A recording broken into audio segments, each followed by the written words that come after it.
I'd like to tell a little story about the uphill battle that adaptation has had in the world of climate change and responding to climate change. Here's a picture of the old executive office building right next to the White House in Washington, D.C. Really august body, quite a place to have a meeting. And so the year is 2009. It's the first year of the Obama administration, and Carol Browner, who had been EPA administrator in the Clinton administration, both administrations, she was now at the White House as a special advisor on climate change. And 2009 was a really important year in responding to climate change because the Copenhagen was the location for the Conference of Parties under the UN Climate Change Treaty Framework Convention.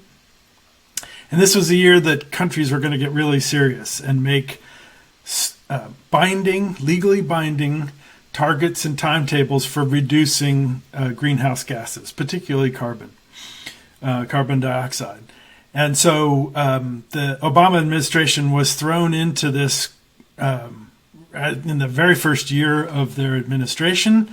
The previous Bush administration had not been aggressive in this area, to put it mildly, had adopted a perspective that was seen as a wait and see. We need more science to figure it out before we start spending money on it, right? Some would be more cynical, which was an excuse to kind of side with fossil fuels, which is the background of the president and Vice President Cheney.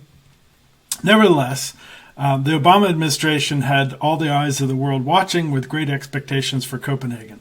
So Carol Browner, why Carol Browner? Well, she brought together a really small group, a handful of people, to try to brainstorm some new ideas for gaining momentum in other partnerships among countries, particularly developing countries, who might back the United States in what they wanted to be an aggressive negotiating position. And so we met in the old executive office building, a few of us, not quite this fancy a room, but it was an opportunity to share some ideas. And I must say, I suggested a focus on adaptation. Now, adaptation and mitigation are the kind of two sides of climate change. They're often presented together. Building climate resilience now, it's kind of accepted to see this as mitigation and adaptation as both necessary steps. The challenge has been that adaptation, not just as far back as 2009, but even in some quarters now, is seen as taking the foot off the pedal. Is probably not the right metaphor, but taking momentum away from mitigating climate, bending the curve, reducing emissions, making hard decisions about how we create fewer greenhouse gases. We focused on that in the previous module when we looked at solar power and renewable energy and the challenges there, but the opportunities and the growth in that industry, even in places like historical coal country here in Appalachia. And so that mitigation focus has gotten so much attention, rightfully so. But in Carol Browner's response to my suggestions that focusing on how countries are going to have to adapt from climate warming impacts that are already in the system as a way to get their interest in tackling these issues was almost immediately dismissed, frankly, and moved on, and wasn't an idea that she or the administration picked up and really pursued, because it was seen as a zero-sum game. If you paid more attention to adaptation, you would take away attention for mitigation, which they saw was the most important. And so it is then adaptation that has come around, in part because the impacts have become more and more clear as to what climate means, but also that we have to essentially walk and chew gum at the same time.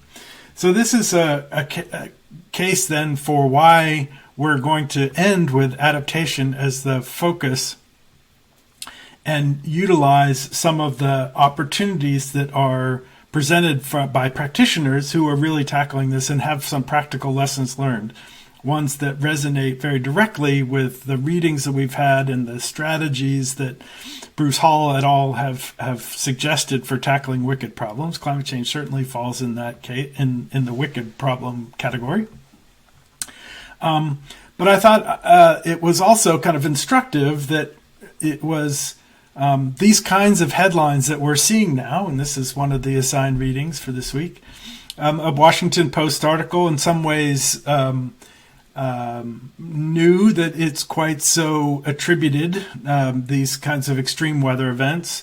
In this case, kind of making the case that more than 40% of Americans live in counties hit by climate. So really suggesting we're going to have to adapt because the changes are here, right? So we need to mitigate, but we also have to understand what that means. And so whether you are in the kind of now year-round fire season out west in California and in the American West, or you are on the coast, or even if you're in some of these other places here, and here's a map that kind of suggests what kind of hazards, red being fire, blue being flood, yellow being hurricanes, mudslides, and multiple severe storms being green.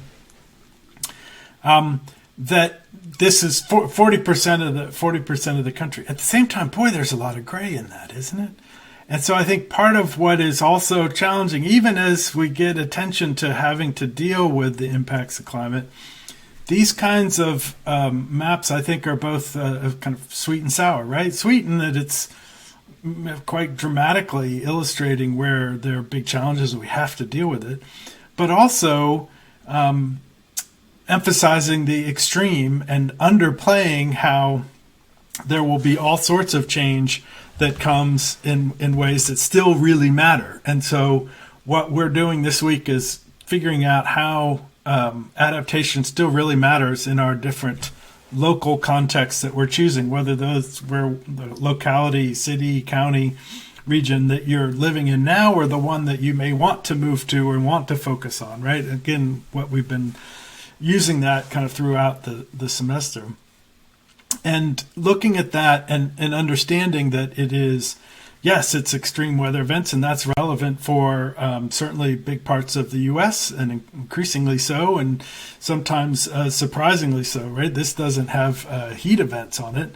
And that's one that's been quite dramatic, for example, with those really high temperatures in the Pacific Northwest and places that just weren't used to it, and kind of overwhelmed and surprised local practitioners.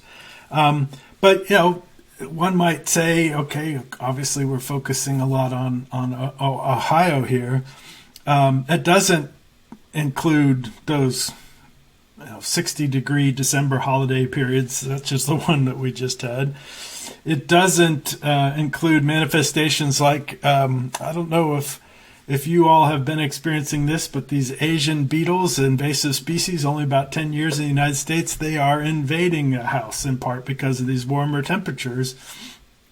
These are, it's a specific example, maybe even a mundane example, but it's the kind of change that we're starting to experience that means that we have to think about this more systematically. Rainfall, we're often talking about rainfall, and floods is reflected on this map.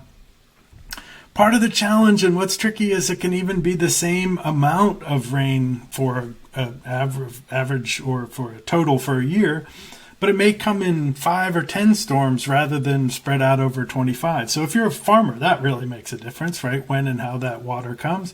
If you are living in a rural area and have potential for flooding, that really makes a difference. And so we've been seeing in Columbus, for example, in the last few years, big storms that created local short-term flooding that was highly disruptive. A phenomenon that we're very familiar with here in southeastern Ohio, where they out in the county here in Athens regularly have disruptions from flooding, and we have a survey out now to figure that out in greater detail. And so those are some examples of challenges. There are also, as you will see from some of the resources from the American Society of Adaptation Professionals, there are also some dynamics that are attributed or focused on how people respond to these, right? So the movement of people, migration, and that can be within the U.S.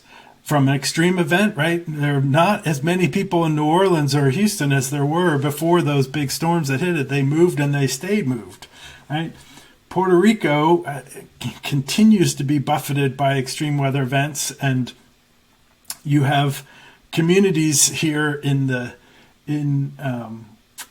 United States having big influxes of Puerto Ricans following family, following social networks, and real opportunities to integrate and have that be a real source for renewed energy and capacity in their communities. And for some also at times viewing that as an extra burden, right? So having a dialogue about that and planning for the movement of people within the country, the people movement across countries and across international boundaries.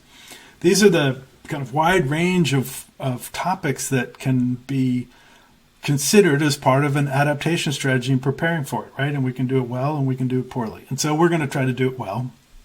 We have this living guide to the principles of climate change adaptation that the American Society of Adaptation Professionals have provided, kind of a crowdsourced best practices, and you got an introduction to that with the video last week. This is one that I hope that you will find stimulating, useful, resonant with the lessons that we've been learning about and the tools that we've seen with the Bruce Hall book throughout the course. These are then appealing as well from my perspective because there's a heavy focus on justice and participation and transparency, something that has historically not always been part of and still isn't necessarily part of the kind of local processes for decision making in this space. But done in a way that really gets all those stakeholders around the table and recognizes and creates space for voices that often aren't heard or listened to. And so this week gives us an opportunity then to use these principles, use these specific guides to evaluate the adaptation plans, or in some cases the lack thereof, but allows you to use these principles to take a look at, from a practical standpoint, what your local context is that you've chosen, understanding what the plans are so far for adaptation, and finding ways to chart a path and propose, playing the role of a consultant, propose ways forward and how to make those adaptation plans, if they exist, more robust, or how to really get started and think inclusively, embracing complexity and tackling the conversation, understanding that it is not climate change in a silo or environment in a silo or just environmental leadership. But it's about leadership and bringing these issues into really important local processes and doing that in a way that is ultimately effective and builds bridges and does that connecting, collaborating, adapting, that aligns resources and gets commitment and responsibility. All these kind of key themes that we've had from the course of the semester. So I hope these will be ways that we can help in our small way address the challenges that adaptation has had to getting attention in the climate response. Can do it in ways that absolutely every part of this country and every country has an adaptation profile that needs to be kind of proactively addressed, and do it in ways that allow us to work with some of the kind of principles and lessons learned from practitioners coming before us and working on it now. So that's the game plan for the week, and the introduction and my bid to give adaptation a bit more attention that I think it deserves.